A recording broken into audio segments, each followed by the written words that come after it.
नमस्कार। आज की बड़ी खबरें पुरानी पेंशन बहाली योजना को लेकर। जी हां दोस्तों, बने रहे आप भी इस वीडियो को लास्ट तक और जाने सारी बड़ी खबरों को सबसे पहले। इससे पहले अगर आपने अभी तक भी इस वीडियो पर लाइक नहीं किया तो लाइक कर दीजिए, क्योंकि आपके एक लाइक से हमें मोटिवेट मिलता है। और चैनल को भी फ्री में सब्सक्राइब नहीं किया तो सब्सक्राइब कर लीजिए, ताकि आगे भी आपको केंद्रीय कर्मचारी, राज्य कर्मचारी और पेंशनर से जुड़ी लेटेस्ट बड़ी खबर सबसे पहले आपको देखने को मिलती रहे।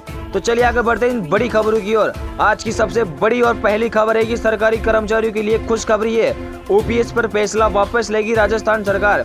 जी हां दोस्तों, आपको बता दें कि राजस्थान विधानसभा चुनाव से पहले अशोक गहलोत सरकार प्रदेश में ओल्ड पेंशन स्कीम को बड़ा मुद्दा बनाने में जुटी है। ये मुद्दा न सिर्फ राजस्थान बल्कि दूसरे चुनावी राज्य में भी विधानसभा चुनाव से पहले अहम हो गया। सबसे पहले राजस्थान ने अप्रैल 2022 में ओपीएस को बहाल किया था। राजस्थान के बाद दूसरे कांग्रेस शासित राज्यों ने भी इसे अपनाया, तो भाजपा शासित राज्य भी इसकी संभावना को टटोल रहे हैं। आपको बता दें कि कई राज्यों में कर्मचारी संगठनों ने सरकार पर दबाव बढ़ा दिया। एनपीएस पर फिर से विचार करने से इनकार कर चुकी है। केंद्र सरकार ने राजनीतिक मजबूरी की वजह से इसकी समीक्षा के लिए एक समिति बनाई है, जो नेशनल पेंशन स्कीम को कर्मचारियों के अनुकूल बनाने पर विचार करेगा। आपको बता दें कि एनपीएस के तहत कर्मचारी वेतन और महंगाई भत्ते का 10% अंशदान देते हैं, और इतना ही राज्य सरकार भी जमा करती है। एक अधिकारी ने बताया कि राजस्थान में सरकारी कर्मचारियों के 52,472 ओपीएस अकाउंट है। अभी तक सरकार ने 14,171 करोड़ रुपए अंशदान के रूप में जमा कराए, जबकि कर्मचारियों ने 14,167 करोड़ रुपए दिए। बाजार दर पर ब्याज जोड़ा लिया जाए तो रकम 40,157 करोड़ रुपए होगी। जी हां, आपको बताया कि राजस्थान में ओपीएस लागू करने के बाद राज्य सरकार ने 19 मई 2022 को एक नोटिफिकेशन जारी किया था कि कर्मचारियों को एनपीएस के लिए किए गए अंशदान को ब्याज समेत राज्य सरकार को लौटाना होगा। सरकार ने उसकी ओर से और कर्मचारी की ओर से दिए गए अंशदान को लेकर जनरल रेवेन्यू हेड के तहत जमा कराने को कहा था।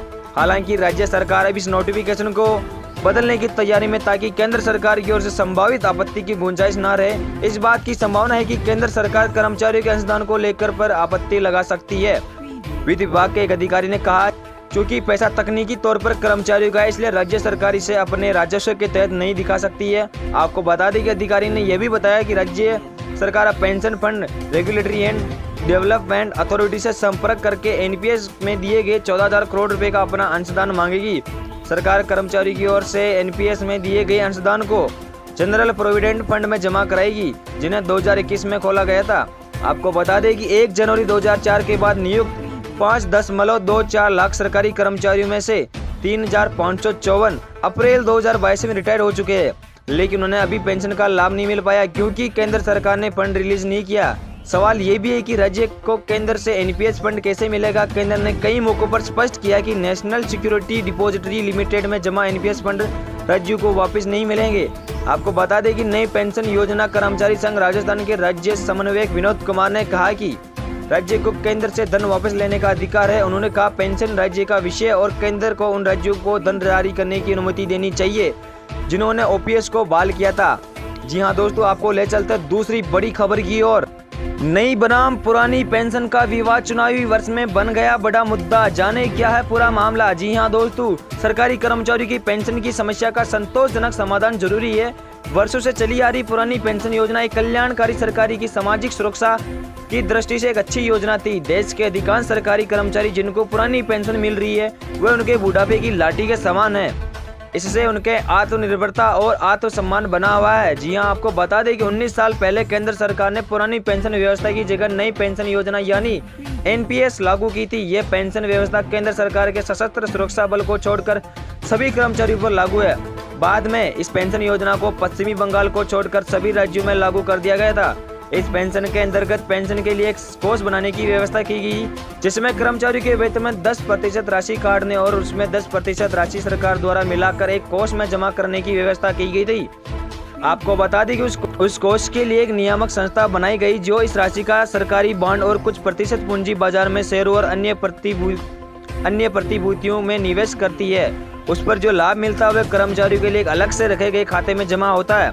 कर्मचारी की सेवानिवृत्ति पर इससे खाते में 60% राशि वह एक मुश्त निकाल सकता है, और शेष 40% राशि को जीवन बीमा निगम सहित 4 अन्य कंपनियों की पेंशन योजना में से किसी एक को चुनने का विकल्प दिया जाता है। आपको बता दें कि बाद में वही कंपनी कर्मचारी को उसकी जमा राशि के आधार पर उसके द्वारा चुनी गई योजना के अंतर्गत पेंशन की गणना करके प्रति माह पेंशन देती है। ये राशि आजीवन स्थिर रहती है, जबकि पुरानी पेंशन योजना में कर्मचारी के सेवानिवृत्ति होने के समय वेतन की लगभग आधी राशि पेंशन के रूप में मिलती है। सरकार द्वारा घोषित महंगाई भत्ता और वेतन आयोग का लाभ भी उसमें मिलता है। आपको बता दें कि वर्तमान दरों के अनुसार एनपीएस में प्रति 1 लाख रुपए की जमा राशि पर कर्मचारी की 500-600 रुपए प्रति माह पेंशन बनती है। इस प्रकार इस कोष में अगर कर्मचारी के 10 लाख रुपए जमा हो तो उसकी पेंशन 5000 से 6000 रुपए प्रति माह बीच रहती है। मान लीजिए किसी व्यक्ति का नई पेंशन योजना के अंतर्गत पिछले 10 साल में उसका अंशदान कट रहा है और सरकार भी अपना अंशदान मिलाकर जमा करा रही है। इस प्रकार उसके पेंशन कोष में अब तक सब लगभग 15 लाख रुपए जमा हो चुके हैं और 15 साल उसकी नौकरी और शेष जिसमें 25 लाख रुपए और जमा हो जाएंगे। इस प्रकार कुल 50 लाख रुपए से अगर वह 60% राशि निकाल ले तो शेष बचे 20 लाख रुपए के आधार पर उसकी पेंशन 600 रुपए प्रति लाख माने तो उसकी अधिकतम 12,000 रुपए महीना पेंशन मिलेगी। अगर वह 60% निकाले तो भी पेंशन लगभग 30,000 रुपए बनेगी, वे भी बिना महंगाई भत्ता, बिना वेतन के आयोग के लाभ, बिना मेडिकल सुविधा के। ये जीवन भर उतनी बनी रहेगी। आज से 15 साल बाद एक सामान्य व्यक्ति 12 या 30,000 रुपए में क्या कर सकेगा, इसका सहज भी अनुमान लगाया जा सकता है। आपको बता दें कि 2004 में जब ये पेंशन योजना लागू हुई तो कर्मचारी को शुरू में सहज और आकर्षक लगी, लेकिन जब कोई कर्मचारी बीच में सेवानिवृत्ति हुआ और उसको मिलने वाली पेंशन की राशि का पता चला तब उसको समझ में आया कि ये पेंशन तो पुरानी पेंशन की तुलना में कुछ भी नहीं है। तब उसने खुद को ठगा सा महसूस किया। धीरे धीरे इस योजना का विरोध शुरू हो गया। केंद्र और राज्य सरकार के कर्मचारी समय समय पर अपना विरोध दर्ज कराने लगे। कई बार बड़े स्तर पर नई पेंशन योजना की जगह वापस पुरानी पेंशन शुरू करने की मांग उठनी शुरू हो गई है। ये मांग किसी न किसी के रूप में पिछले 10 वर्षों से उठ रही है।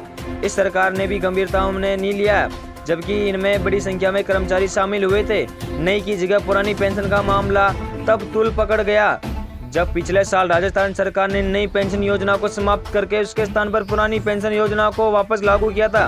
राजस्थान के बाद छत्तीसगढ़, झारखंड, हिमाचल प्रदेश और पंजाब सरकार ने भी पुरानी पेंशन योजना लागू कर दी थी। आंध्र प्रदेश में नई पेंशन योजना का संशोधित रूप लागू है। आंध्र सरकार की पेंशन योजना के तहत अगर कोई कर्मचारी अपने मूल वेतन पर हर महीने 10% राशि जमा कराता और उसमें राज्य सरकार अपनी तरफ से 10% राशि जमा करके उसको सेवानिवृत्ति के समय अंतिम वेतन की 33% राशि गारंटी पेंशन के रूप में प्रदान करती है। अगर कर्मचारी प्रति माह 14% जमा कराता तो उसे 40% तक राशि गारंटी पेंशन मिल सकती है। ये पेंशन लाभ वर्तमान एनपीएस की तुलना में काफी अच्छे हैं। जी आपको बता दें कि चुनावी वर्ष होने के कारण कई विपक्षी दल नई पेंशन योजना की जगह पुरानी पेंशन लागू करने का वादा कर रहे हैं। महाराष्ट्र और हरियाणा की सरकार ने भी पुरानी पेंशन बहाल करने का आश्वासन दिया है। केंद्र सरकार पर भी इस मामले में लगातार दबाव पड़ रहा है। उसने नई पेंशन योजना में अपने अंशदान को 10% से बढ़ाकर 14% कर दिया है। फिर भी कर्मचारी की मांग और दबाव कम नहीं हुए। कर्मचारियों का तर्क है कि एमएलए, एमपी, मंत्री वगैरह पर एनपीएस क्यों नहीं लागू है। वे जितनी बार चुने जाते हैं उतनी बार उनका पेंशन लाभ बढ़ता जा रहा है। फिर सरकारी कर्मचारी जो अपनी जीवन का स्वर्णिम काल सरकारी सेवा में लगा देते हैं, उनको पेंशन लाभ देने में इतनी आनाकानी क्यों की जाती है। अगले आम चुनाव के मद्देनजर में केंद्र सरकार को भी इस मुद्दे पर ध्यान देने की विवेश होना पड़ा है। हाल ही में केंद्रीय वित्त मंत्री ने भी नई पेंशन योजना को और आकर्षक बनाने के लिए एक समिति गठित करने की घोषणा की। 4 सदस्यीय समिति का स्वरूप भी स्पष्ट कर दिया गया है। समिति का अध्यक्ष वित्त सचिव होगा और इसमें 3 और सदस्य होंगे, जिनमें कार्मिक और प्रशिक्षण विभाग के सचिव, वित्त विभाग के विशेष सचिव और पेंशन फंड नियामक एवं विकास प्राधिकरण के चेयरमैन होंगे। यह समिति मौजूदा राष्ट्रीय पेंशन की व्यवस्था और संरचना में बदलाव की जरूरत की चिन्हित करे हुए सरकारी कर्मचारी के पेंशन में सुधार संबंधी सुझाव देगी। आपको बता दें कि सरकारी कर्मचारियों को पेंशन की समस्या का संतोषजनक समाधान जरूरी है। वर्षों से चली आ रही पुरानी पेंशन योजना एक कल्याणकारी सरकारी की सामाजिक सुरक्षा की दृष्टि एक अच्छी योजना थी।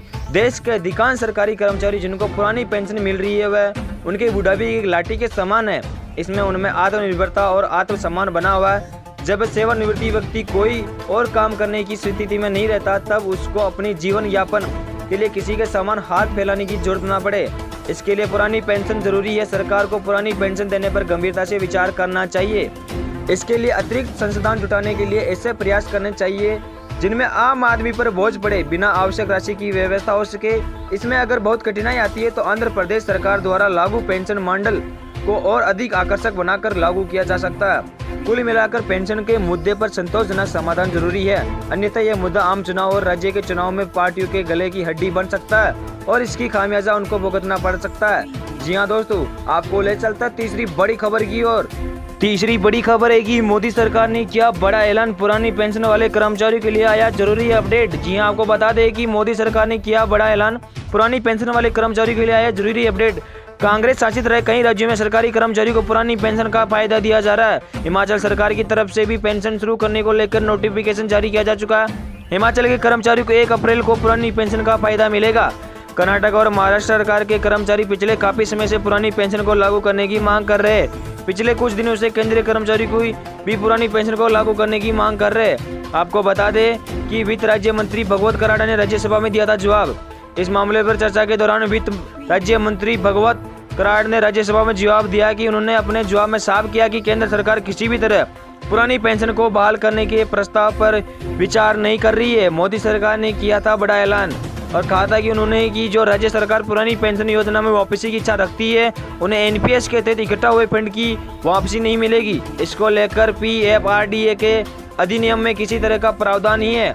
बीजेपी सरकार ने कहा किसी तरह की वापसी का प्रावधान भी नहीं है। आपको बता दें कि मोदी सरकार की तरफ से बताया गया कि पुरानी पेंशन योजना ओपीएस को बहाल करने वाले गैर बीजेपी शासित राज्यों द्वारा एनपीएस में इकट्ठा हुए फंड की वापसी की मांग की जा रही है। उन्होंने कहा एनपीएस में फंड की वापसी के लिए पीएफआरडीए के तहत अधिनियम में किसी तरह का प्रावधान नहीं है। मोदी सरकार ने किया बड़ा ऐलान और कहा है कि राजस्थान, झारखंड, छत्तीसगढ़, हिमाचल प्रदेश और पंजाब सरकार की तरफ से पुरानी पेंशन बहाल करने के फैसले पर केंद्र को सूचित किया गया था। इन राज्य सरकार ने एनपीएस के तहत इकट्ठा हुए राशि को वापस करने का अनुरोध भी किया है। जी आपको बता दें कि कराड़ा ने नई पेंशन के निधि विनायक और विकास प्राधिकरण अधिनियम 2013 के तहत कोई प्रावधान नहीं है जिसके तहत अभिदाताओं के संचित कोष को वापस किया जा सकता है। कराड़ा ने बताया कि केंद्र सरकार के 1 जनवरी 2004 के बाद बढ़ती हुए केंद्र सरकार के कर्मचारियों के संबंध में ओपीएस को बहाल करने के किसी भी प्रस्ताव पर विचार नहीं कर रही है। 1 जनवरी 2004 से सरकारी सेवा सशस्त्र बलों को छोड़कर सभी नई भर्तियों के इस अनिवार्य पर कर दिया गया था। जी हाँ दोस्तों, तो आपको ले चलते चौथी बड़ी खबर की ओर। चौथी बड़ी खबर आई है कि निगम, बोर्ड और यूनिवर्सिटीज के 1 लाख कर्मचारियों को भी ओपीएस। जी हाँ, आपको बता दें कि पहले रिटायर्ड हो चुके कर्मचारियों को भी मिलेगी पुरानी पेंशन योजना का फायदा। आपको बता दें कि सरकारी कर्मचारियों की तरह बोर्ड, निगमों और सरकारी सहायता में चलने वाले विश्वविद्यालयों के अफसर कर्मचारियों को भी पुरानी पेंशन देने का फैसला किया है। बजट में भी की गई घोषणा के आधार पर अब वित्तीय विभाग ने आदेश जारी कर दिए। करीब 1 लाख कर्मचारियों को इसका फायदा होगा। आपको बता दें कि इसके दायरे में नगर निगम, यूआईटी, बिजली कंपनियां, निगम, बोर्ड, सरकारी उपक्रम और विश्वविद्यालयों के करीब 1 लाख कर्मचारी आएंगे। इन संस्थाओं में काम करने वाले के साथ रिटायर्ड हो चुके कर्मचारियों को भी ओपीएस का फायदा लेने के लिए वित्त विभाग ने जारी फॉर्मेट को भरकर 15 जून तक जमा करवाने होगा। वित्त विभाग ने जारी आदेशों के मुताबिक जिन संस्थाओं में पुरानी पेंशन स्कीम का फायदा नहीं होगा, उन संस्थाओं में जीपीएफ लिंक पेंशन स्कीम लागू करने के लिए नए नियम बनाकर पेंशन निधि का गठन करना होगा और इन संस्थाओं को पेंशन निधि का राशि राज्य सरकार के पीडी खाते में जमा करवानी होगी। आपको बता दें कि 12% ब्याज के साथ जमा करवानी होगी। इन ऑटोनोमस बॉडी में काम करके रिटायर्ड हुए जिन कर्मचारियों के ईपीएफ, एम्प्लॉय प्रोविडेंट फंड या सीपीएफ से एक मुश्त राशि उठा ली है, जो कर्मचारी पुरानी पेंशन का फायदा लेना चाहते हैं उनके लिए भी विकल्प है। ऐसे कर्मचारी को पुरानी पेंशन लेने के लिए विकल्प फॉर्म भरकर देना होगा। साथ ही ईपीएफ या सीपीएफ से जो एक मुश्त राशि रिटायरमेंट के बाद उठाई गई है वह पूरी राशि 12% ब्याज के साथ जमा करवानी होगी। आपको बता दें कि 15 जून तक भरकर देना होगा आवेदन। सरकार ने ऐसी सभी कार्यरत और सेवानिवृत्ति कर्मचारियों को पेंशन विकल्प फॉर्म 15 जून तक भरकर देने के निर्देश दिए ताकि 30 जून तक विभाग की ओर से सेवानिवृत्ति कर्मचारियों को जमा राशि की ब्याज की गणना की जा सके। इसके अलावा सेवानिवृत्ति कर्मचारियों को राशि जमा करवाने के लिए समय 15 जुलाई तक दिया जाएगा। आपको बता दें कि राहुल गांधी कर चुके ओपीएस के लिए सीएम गहलोत की तारीफ। जी हाँ, आपको बता दें कि विभिन्न वित्तीय अर्थ विशेषज्ञों की राय के बावजूद सीएम गहलोत कई मंचों पर से पीएम मोदी से पूरे देश में ओपीएस लागू करने की मांग कर चुके हैं। गहलोत का दावा है कि आज नहीं तो कल पीएम मोदी को देश भर में ओपीएस लागू करनी ही पड़ेगी। उधर राहुल गांधी भी भारत जोड़ो यात्रा के दौरान कई बार ओपीएस को लेकर गहलोत सरकार की तारीफ कर चुके हैं। कांग्रेस ने 2022 में संपन्न गुजरात, यूपी, उत्तराखंड, पंजाब, हिमाचल प्रदेश के चुनाव में ओपीएस लागू करने का वादा भी किया था। आपको बता दें कि 4 राज्यों में लागू हो चुकी ओपीएस। जिसमें पहला राजस्थान, छत्तीसगढ़, झारखंड और हिमाचल प्रदेश में पुरानी पेंशन बहाली को हो चुकी है। पंजाब में नोटिफिकेशन जारी हो चुका है। कर्नाटक सरकार ने ओपीएस को लेकर कमेटी बना दी है। आप सहित कांग्रेस दावा कर रही है कि एमपी और कर्नाटक में वो सत्ता भी आती है तो ओपीएस लागू कर देगी। जी हाँ दोस्तों, आपको ले चलते इस 5वीं बड़ी खबर की ओर। पुरानी पेंशन के लिए रेल कर्मी आवाज बुलंद किए। आपको बता दें कि सचित्र 31 और 32 पीडीडीयू नगर निगम पुरानी पेंशन की मांग के समर्थन में रेल कर्मियों ने शुक्रवार को फिर से हुंकार भरी है। अलग अलग शाखाओं की ओर से गेट मीटिंग में रेल प्रशासन के खिलाफ नारेबाजी की है। कहा कि पुरानी पेंशन की मांग को लेकर आंदोलन निर्णायक दौर में पहुंचा गया। निर्णय के लिए गया है। इस मांग को लेकर प्रत्येक माह में 21 तारीख को रेलवे कॉलोनियों में कर्मी शाम को मशाल जुलूस निकालेंगे। आपको बता दें कि all India railway men's federation के आह्वान पर ईस्ट सेंट्रल रेलवे कर्मचारी यूनियन शाखा 2 के बेनेतले में कर्मचारियों ने शुक्रवार की सुबह 8 बजे पावर हाउस परिसर में गेट मीटिंग पर न्यू पेंशन स्कीम समाप्त कर पुरानी पेंशन लागू करने की मांग की है।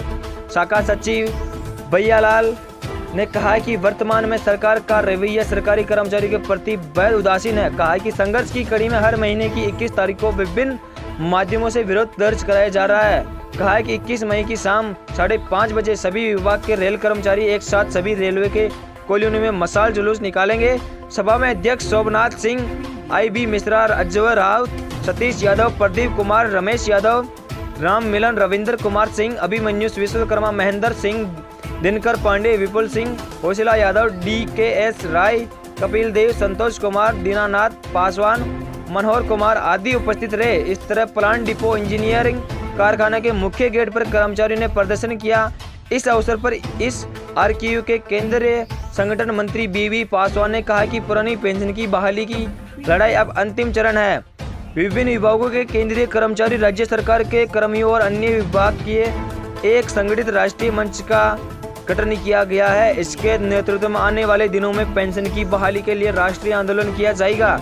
इस मौके पर सुल्तान अहमद, रामजी यादव, केदार तिवारी, मोहन राम, दिनेश कुमार सिंह, जीत बहादुर थापा आदि रहे। अध्यक्षता अरुण कुमार उपाध्याय ने किया था।